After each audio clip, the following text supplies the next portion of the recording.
7 FM and 95.3 HD4. News Talk Nooga Radio. It's the moment you've been waiting for. Sam Jordan's Nooga Radio, 92.7 Sports, now. Well, good evening, sports fans. Hope you're having a great evening, even though the Ducks are enjoying this. Keon Rose made the comment when we were talking before coming on, you know, we're the Seattle of the South. I tend to agree with you. I really do. I have not seen this much rain in quite a long time. And no, I don't think we need the arc yet, but it is getting pretty close. We might. But I hope your day has been a good one out there. It's been an interesting sports day, to say the least. Longtime coach in the area with UTC, and then going over to Macaulay School. John Schulman has decided to step away from coaching to pursue other opportunities in basketball and spending more time with his family. And he's not going to be taking another coaching position, but he's going to be looking for new challenges and opportunities in athletics. And it will be interesting to see what those will entail in the future.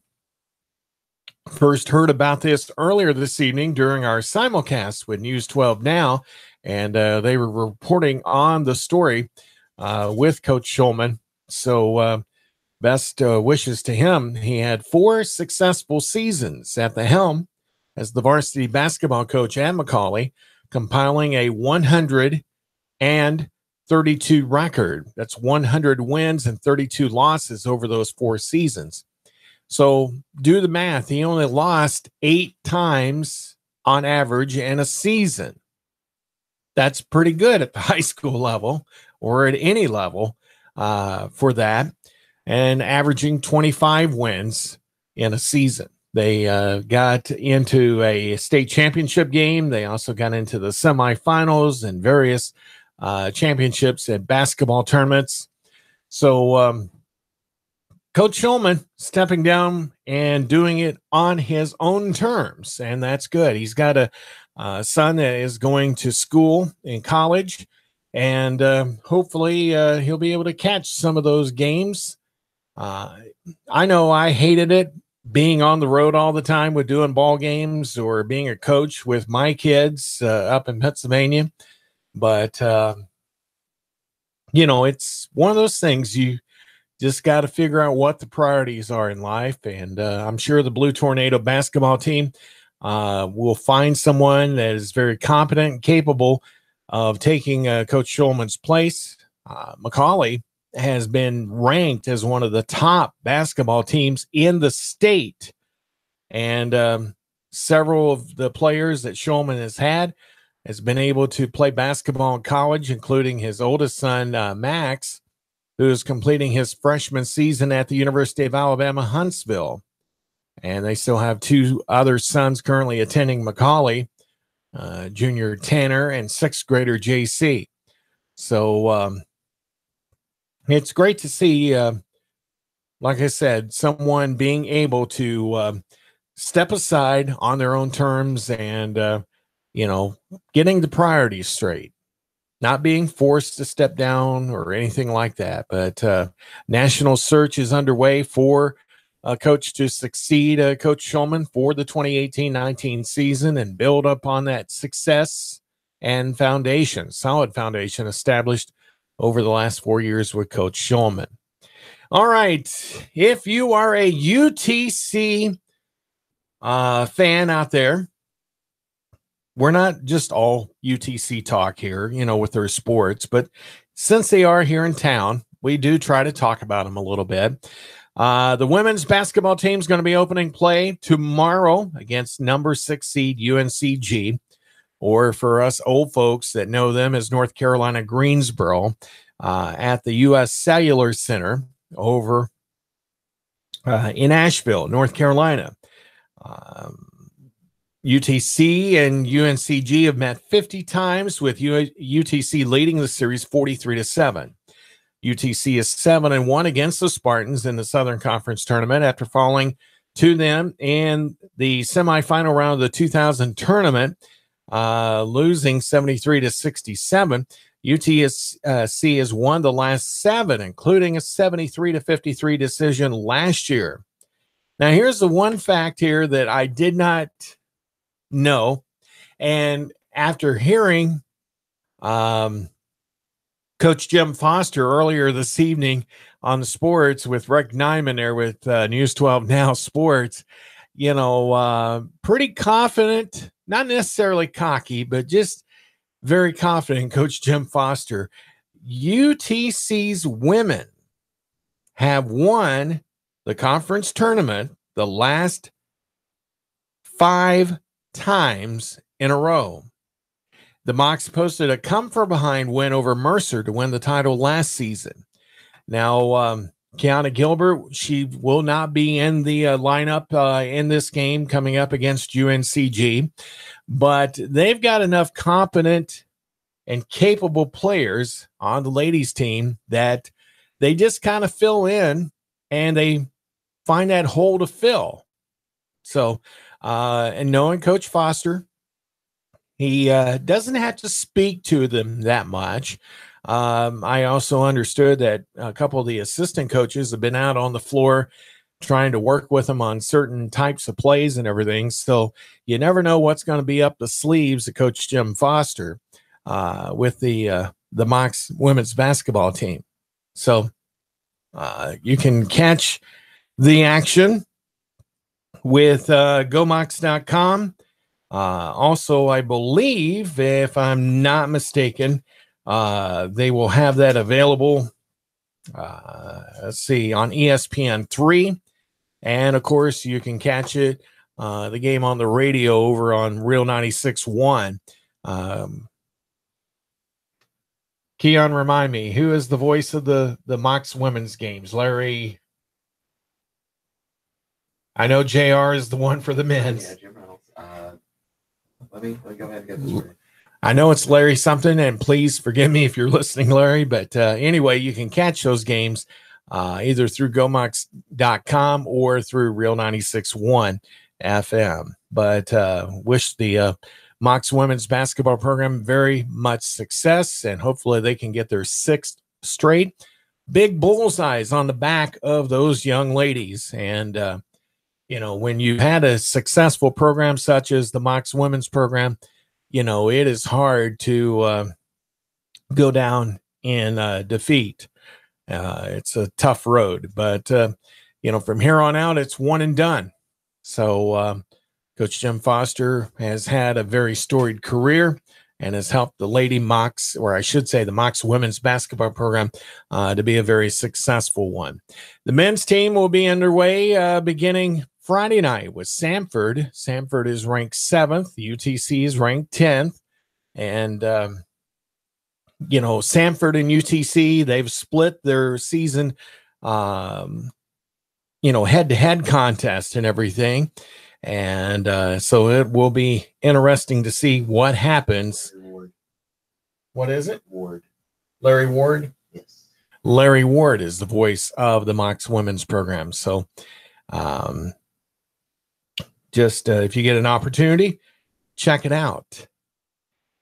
While we're talking about the men's, they open their play this coming Friday. March Madness is here already. Southern Conference Men's Basketball Championship starts with 2 first-round matchups. Start of 4 days to see who punches their dance card for the 2018 NCAA tournament. Now, typically, SoCon only usually has 1 team that will make it to the big dance.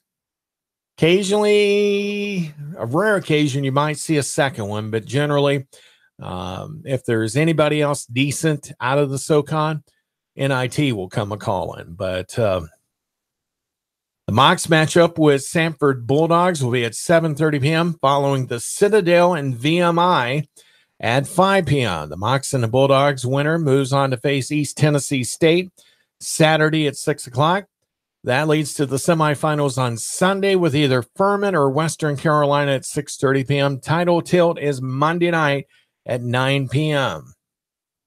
UTC and Samford split the season series. Both won at home, with the Bulldogs notching a 73-56 advantage at the Hannah Center, while the Mocs held off a late charge in a 78-71 triumph at McKenzie Arena. They're at the Roundhouse.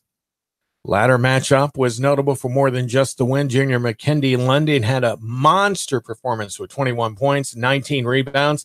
The 19 rebounds were the third highest total in a Division I era by a Mock, and the top number in a SoCon regular season contest. We definitely need that kind of an effort here come Friday night, that's for sure. Chattanooga's 11 tournament titles are more than any current league members. That's followed by East Tennessee State with 7, Furman with 6, Wofford with 4, VMI with 3, UNCG with 1, and Western Carolina with 1. Sanford, the Citadel, and Mercer have not won the event to date. The last 16 crowns were claimed by just 4 schools: Chattanooga, Davidson, East Tennessee State, and Wofford. So U.S. Cellular Center in downtown Asheville, North Carolina, is going to be a big destination spot for college basketball, at least in the Southern Conference this coming weekend. And they've got other events going on there in Asheville with the tournament. The Downtown Dribble and Kids Fest will be going on Saturday morning, Saturday at noontime, the SoCon Teddy Bear Toss. They're going to be tossing a lot of Keons, right?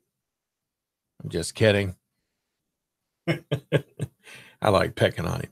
Sunday, Ingalls will have their Jam Fest from 1:30 to 3:45 p.m. Monday, 9 p.m., the Hometown Heroes Night will get underway during the conference championship game. And hopefully UTC will be that team that will be in that contest. So, little bit of history. It's the 97th meeting for Sanford and UTC. Overall, UTC leading 58-38. In tournament play, UTC is 2-0 against Sanford, 1-0 in Asheville. So the last 10 contests, UTC 7 wins and 3 losses. Now, here's the thing that is a little bit interesting, but it's good. The starting lineup, the probable starters. Rodney Chapman is expected to be in the contest. They were saying game day to day, but they're saying probable starters will include Rodney Chapman in the contest. He's only a sophomore, and for having that, I believe they called it a high ankle sprain, and to be able to get back into it so quickly. He's missed 3 games, and they're hoping that he will be able to play Friday night to go along with Mikhail Foreman and David John Baptiste in the backcourt. James Lewis Jr. has been doing a great job at the forward position, and Josh Phillips, outstanding on the post. So it is their typical lineup that they have. But yesterday at the SoCon tourney pregame press conference, I guess you could call it, they were saying day to day with Rodney Chapman, but they're saying he's a probable starter. So that will be good. All right. You can always call up at 423-800-8949, 423-800-8949, Sports Talk with Sam Jordan. And I came across an interesting conversation today with a gentleman at a particular business, and he had an interesting story for me, telling me about football season tickets. And sure enough, I get the release today that Mocs football season tickets are on sale now. They're available at GoMocs.com. Fans can also purchase tickets in person at the UTC ticket office by Gate 1 at the McKenzie Arena during regular business hours from 10 a.m. to 5 p.m.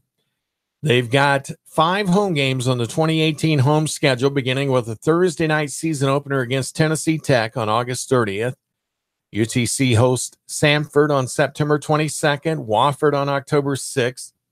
Homecoming is set for October 27th against VMI, and the home finale on November 10th against Mercer. All right, here's where things get a little interesting. Not necessarily murky, but interesting. Fenway Stadium is in the process of installing new chairback seating in sections 106, 205, 206, and 207 on the home side for the upcoming season. This opportunity made the timing perfect for the Mocs to introduce reserved seating on the entire home side of the stadium. General admission tickets now start at just $40 for the season, which is a 20% savings off the single game price of $10. Regular reserve bleacher seating is $80 for the season, while chairbacks start at $140 with a minimum donation requirement to the Mocs Club. UTC is also introducing an alumni section and a family section on the home side of Fenway Stadium. Family section reserved seats are in sections 211 and are $45 for the year with a 2-ticket minimum requirement. The alumni section tickets are also $45 for the season and located in section 111. Now, they also have skybox seating levels at $200 per ticket for the season. The chairbacks, as we said, for $140. They've also got regular reserve bleacher, faculty, staff reserve, family section, alumni section, general admission, and visitor reserved. And of course, band and students at UTC, they've got the various ticket prices as well. But this one person who has been a regular season ticket holder for Mocs games for many years, I guess got this letter the other day stating about all the changes with the chairbacks and everything. And I guess they were wanting to have his contribution sent to him, but they couldn't guarantee what seats he was going to have because he had been used to having seats around the 40-yard line. And they wanted him to go ahead and pay, but there was no sense of letting him know, yes, you have those same seats that he's had for years. So he's like wondering, well, this doesn't sound like it would be a good deal. There's no word on whether or not I would get a refund or if I would have seats in that section or whatever. So he's wondering whether or not he wants to go ahead and buy season tickets and, just take the chance to go ahead and get regular general admission seating and basically sit wherever. It was like, you do have a point. But, if you've been having season tickets, you would think that they would offer them to you in the same area, even though they got the chair back in certain sections and stuff. But, that story, I guess, is to be determined on how that fares out and everything. But if you're a UTC season ticket holder, and you have some concerns, well, call us up here at 423-800-8949, 423-800-8949, and let's talk about it or talk about anything in general. Sports here on Sports Talk with Sam Jordan. Don't forget, coming up after the news at 8 o'clock, we've got The Clutch with Keon Rose. Hopefully, he'll have his new show intro. I'm hoping that he does because it's not me at 8 o'clock. It's the guy that was here before I even thought about moving to Chattanooga, Mr. Keon Rose. So hopefully the production department has got that completed so that we're not hearing my intro on his show. Unfair to him, very much so. So I'm just saying that publicly for your benefit as well as mine. I appreciate it. I'm in support of Keon here. He deserves his own intro. Especially when you've been doing it, 3 years? Yeah. At least. And I've been here only since September 5th. I don't even think I started doing my show until the following September 11th. I think that was my first night. But anyway, Keon will be here to take you through till 9 o'clock. Tomorrow night, Two Millennials Talking will be on the air. That would be Russell and Keon. At least that we know it should be at least Keon, because I don't know if Russell is going to get back in time because he's going with us tomorrow on the trip. That's true. It might be one millennial talking. It might be one millennial talking. Just, we're hoping for the best. We're going in a new ride. So I'm sure that they're going to be wanting to show off a little bit, knowing that individual. So we'll see. Anyway, we got more coming your way here after the break. So stay tuned. 423-800-8949. Call in with your questions or comments.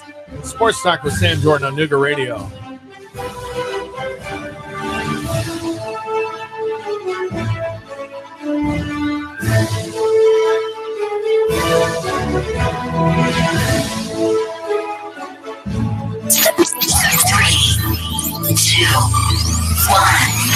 Chattanooga Radio. Digital FM 95.3 HD4. 92.7 FM's news now.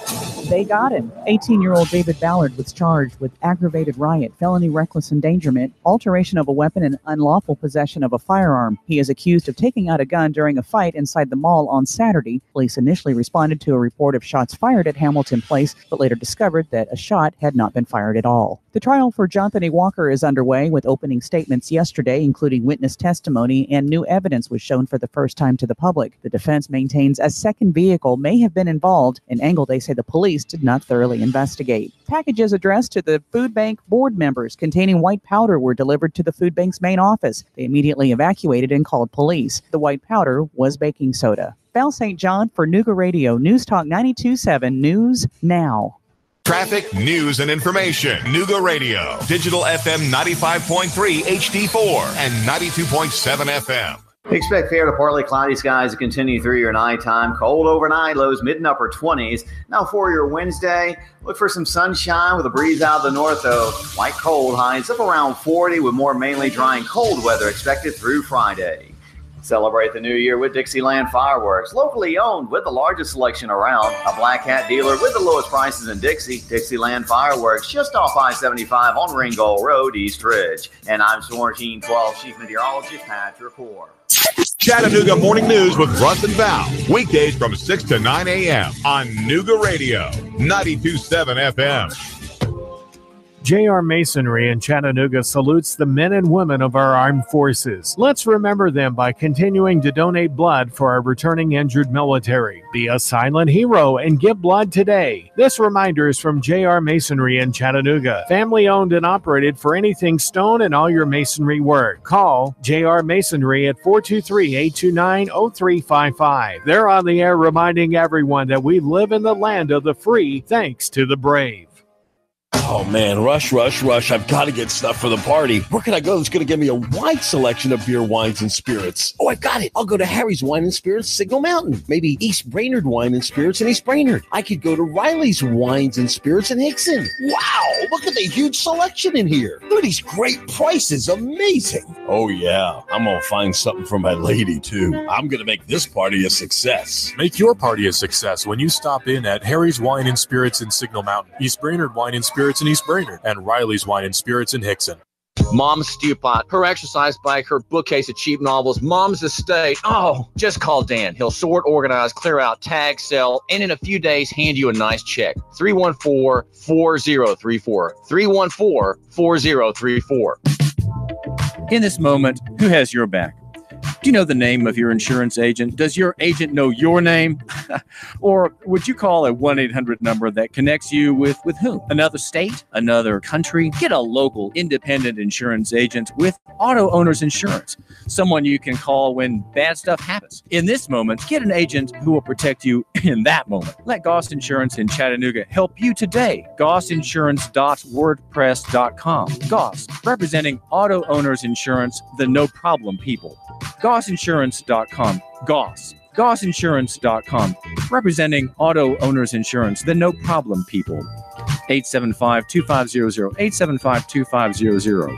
Want a business phone system that gives you Outlook integration, Salesforce integration, smartphone integration? Why desk sets and expensive lines? Turn smartphones into a cohesive business system. Call Signal 619-1200. Signal Voice and Data 619-1200.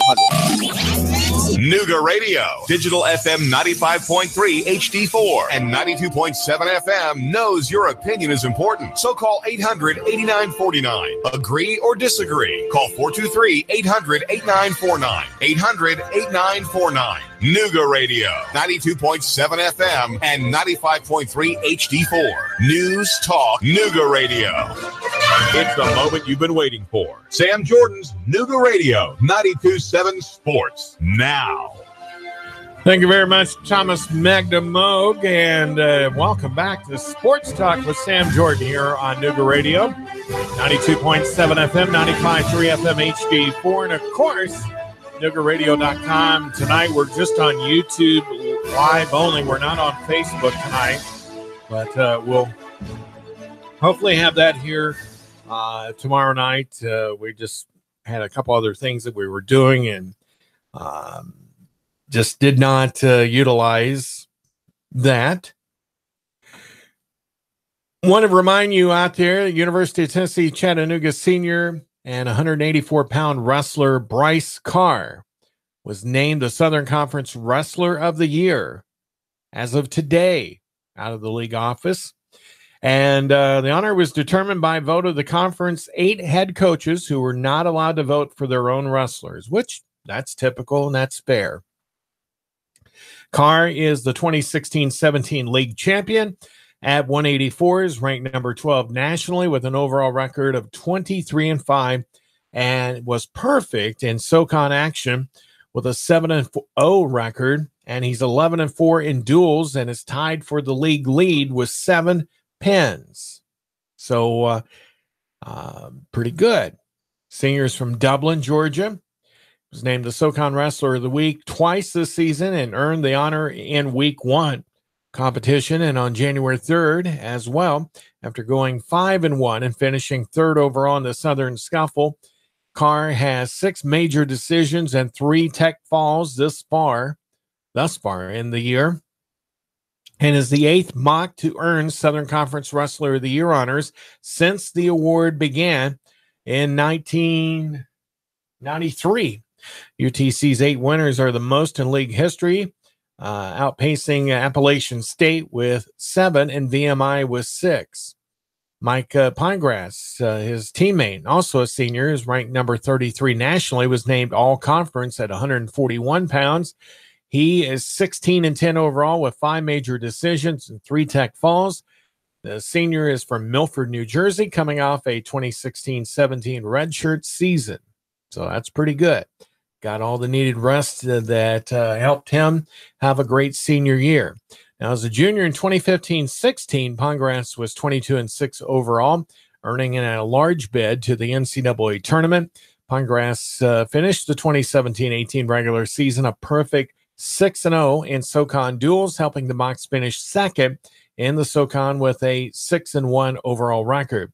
The SoCon Wrestling Championships take place this Saturday in Charleston, South Carolina. Doors to McAllister Fieldhouse open at 9 a.m. with first-round matches set to begin at 10 a.m. with finals slated to start at 7 p.m. And you can always go to gomox.com to find out more if you would like. Let's see, with Pinegrass and with Carr, those were the only 2 of the various weight classes that made the All-Southern Conference team. Appalachian State had 4 that made it to the list. Gavin Londorf, Angel Nahar Jr., Forrest Probus Sr., and Randall Diaby Jr., a junior, that is, from Appalachian State. So congratulations to those. Campbell had a pair making the list. Southern Illinois University at Edwardsville also had 2 wrestlers that made that list. And pretty much that was it. And then the all-freshman team, No one from Chattanooga made that list.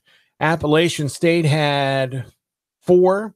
Campbell had 3. Gardner Webb had 2, and VMI with 1 wrestler. So, it seemed like just several schools there that really did well overall in the freshman team balloting. So, good to have some really good wrestling out of the SoCon conference, in the years to come as we get a little bit closer.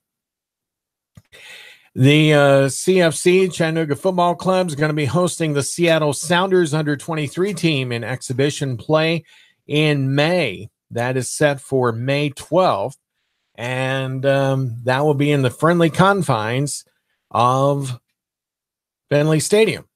So we've had FC Dallas, and we've got another match that's coming up here very soon as well. And Major League Soccer really having a lot of impact with our area team. This is the final year of the amateur status for Chattanooga. Next year, they will go professional.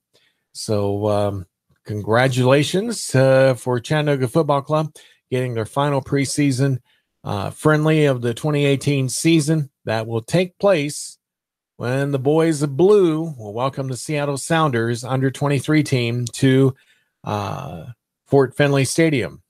So 10th season for CFC, and we'll be against one of the premier MLS franchises under-23 teams that will add to the excitement, according to the release that we got from Sean McDaniel and the GM of the Chattanooga Football Club. We're going to be talking with Sean here next week, and hopefully we'll be able to get a little bit more insight here as we go into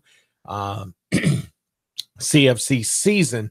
Now, tomorrow night, and I'm saying this out loud where Keon hears this as well, we're looking at having some football discussion. The Chattanooga Eagles had a shortened game on Saturday night against the Dalton Danger. And I know Nick LeFew and Hayden Clark will be in studio tomorrow night, possibly with a player as well. And hopefully we'll get an update with Kobe Copeland, who sustained a concussion in that contest that ended the game kind of early because, well, let's just put it this way. The Eagles sidelines and players that were on the field took exception to the hit that was given by Dalton. And both benches cleared, and even some of the fans cleared the stands and came down to help out as well. Thus, getting to see some of Chattanooga's finest with the red lights, the blue lights, and the red, white, and blues with police, fire, and EMS. So took a while for Mr. Copeland to get transported over to Erlanger, but hopefully he will not be out of action too long. At least we hope not. So that will be some of our guests here tomorrow night. And of course, we encourage anybody to call in, talk football if you want, talk about any of the sports. Are you curious about some of the plays or the moves that have been made by some of the teams, trying to shore up a better lineup for next season, even with the NBA kind of getting into their trades that have been made? Do you feel like that's working out for some of the teams? I'm really intrigued with the Celtics. I really think the Celtics may make a push. I mean, with some of the players that they went after and got. Cavaliers, I think they're thinking LeBron is gone after the season's over with. There's a lot of places talking about the Clippers, and even the Golden State Warriors are going to get LeBron James. Yeah, they made a few moves and everything. I know you're just dying to jump in here, so go ahead if you want. But, I mean, it's like the NBA, I think, is kind of went upside down a little bit as far as what we've been seeing in some of the trades and some of the signings that have been going on. Your thoughts on this? Well, first off, I don't generally tend to bet against LeBron, and the only reason why I say that is because we say this every year about Cleveland. Boy, they look awful. They look terrible. And even last year, all the way into the Eastern Conference Finals, they looked bad until the finals, and then that's when they wake up. Yeah, and maybe the real question is, are they going to play around with fire until one day they wait till it's too late and they can't wake up? But I would agree with Boston making a push. They are number one in the Eastern Conference at the moment, and they do look really, really good. And this is, by the way, without Gordon Hayward, who injured his ankle in the first 15 minutes of the NBA season, which is unfortunate. But this is a team that's very well coached, and they've got a ton of talent. I mean, there's no good reason why not them. And as for your point about LeBron James being gone, probably. He doesn't like Dan Gilbert very much, and Dan Gilbert doesn't like him. But, I mean, it was Dan Gilbert that was doing everything possible to get him back after LeBron burned him. But, I mean, we may not know the entire story behind Dan Gilbert. Dan Gilbert didn't do everything possible to get LeBron back. LeBron wanted the story to be, I'm coming back. And so he went back, because that letter that Dan Gilbert wrote where he called LeBron James the so-called king and all of that extra stuff, that stayed on the website until the day LeBron James decided to go back.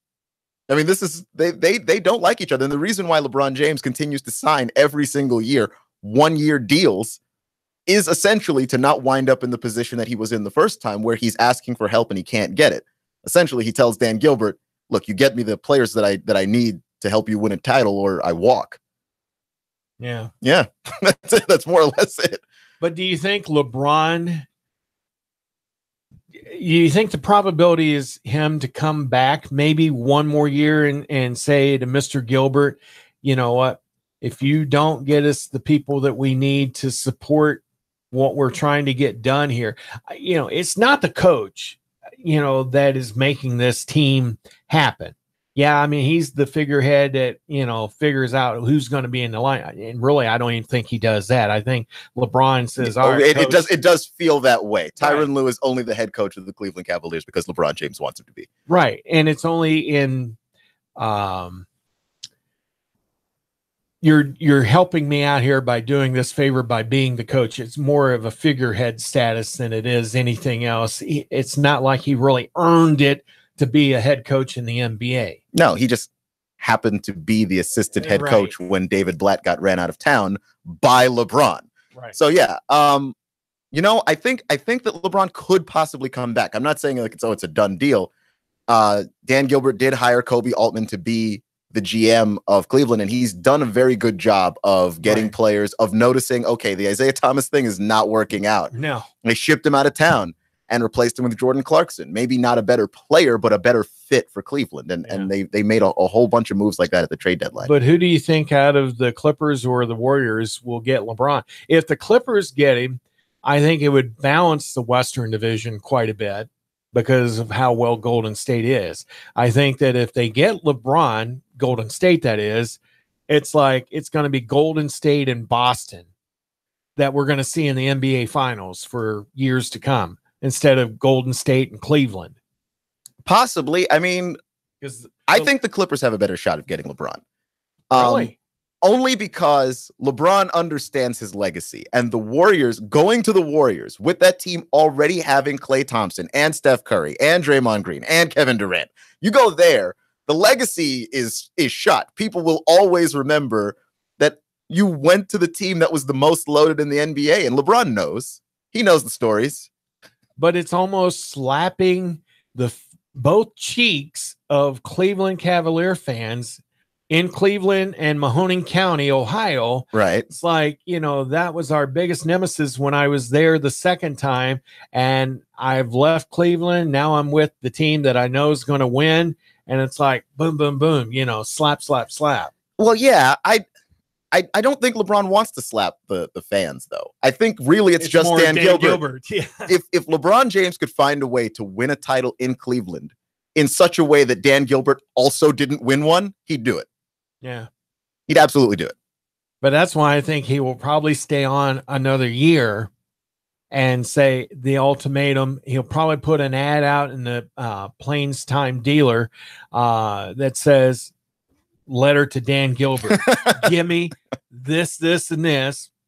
We will bring you a championship. If not, I will leave. LeBron James is passive aggressive enough to do exactly that. Like I know. That is certainly his style. Or you might do an Instagram post because that's where he likes to live these days. But yeah, no, it's he does this to Dan Gilbert. I think he forces the hand of Dan Gilbert to do quite the opposite. Dan Gilbert is spending so much money over the luxury tax, and essentially LeBron's attitude is, I don't care how far over the luxury tax you are going. You're going to pay it if you want to win. But when you own Quicken Loans and you have a beautiful arena like Quicken Loans Arena is, why would it matter? Well, why would it matter? Because these owners actually all pride themselves in how cheap they can actually be, because all of these guys are rich. It's not like you can find an owner that's a poor owner and he can't afford to go over the luxury cap. I mean, maybe Michael Jordan, because he just became a billionaire, thus making him possibly the poorest of the owners. But going over the luxury caps is nothing to most of these guys. They really pride themselves in how cheaply they can do it. And you work for an owner such as that. And we don't even have this is not a salary cap game. No, radio. No, it ain't. By far. We got to get our jabs in. Hopefully he gets the right intro in at the top of the hour when Keon's show starts. Then maybe I might actually back off the jabs then. I might ruin my playing on the computer here, so I don't know. But anyway, with the NFL, it's been rather quiet. I mean, there's one NFL story today. Oh, that I was going to talk about on my show. Okay. Papa John's is no longer the official sponsor of the NFL. But Pizza Hut? Oh, they're all bad. Here's the thing: like Papa John's sales have declined over the last 2 years, not just the last year. So you could blame the players kneeling, but I tend to blame the fact that Papa John's pizza is generally terrible pizza. Pizza Hut's not much better though. I mean, I would give Papa John's a better rating than Pizza Hut. Slightly, yeah. Domino's, Little Caesars. Little Caesars is cheap. I mean, $5-6 pizzas. Yeah, I get it. It's competitive. It's right. very. But Domino's, I mean, I worked for Domino's when I was in high school and in college, and I think Domino's is coming back.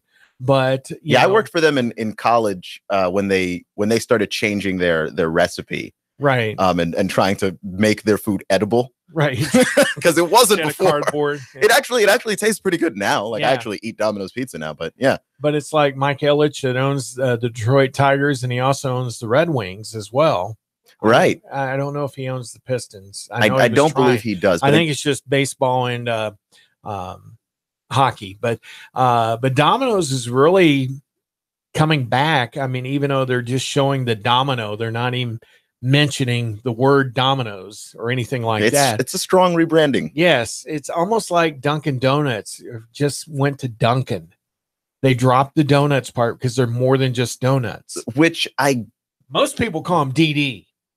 And it's like, and then you've got the jokes that come out of that. But right. But it's like, everybody knows you as Domino's Pizza. Yeah. Why would you just go to the Domino itself? And the idea is the same thing as the Dunkin' thing, which is like, we're more than just pizza. We sell pasta and wings, and their wings are actually not bad, but their pasta is way too much money for how much food you actually get. Right. It's insane. But, it goes into the same aspect like in NASCAR. I mean, everybody is trying to get their branding in specific areas where they're looking for specific demos. Miller Coors, decided to not re-up as the official beer of NASCAR. But, Miller is still associated with a particular driver, Brad Keselowski, in the number 2 Ford car that's from Penske. And it's like, and you have Budweiser, but they're not, they used to be the official beer of NASCAR until Miller Coors took that over about 5 years ago, but they still just, have stayed in slightly because of the costs that are involved.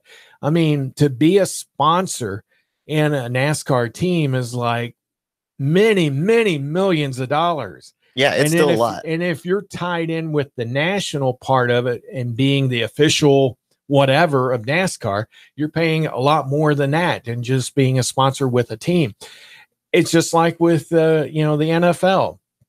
There, checks cash, or the place that's based here out of Chattanooga, cash advance or checks into cash. Okay, is it Advanced Financial or no, not Advanced Financial. I think it's checks by cash or checks by cash. Yeah, national operation, but he's based here in Chattanooga, where he lives and everything.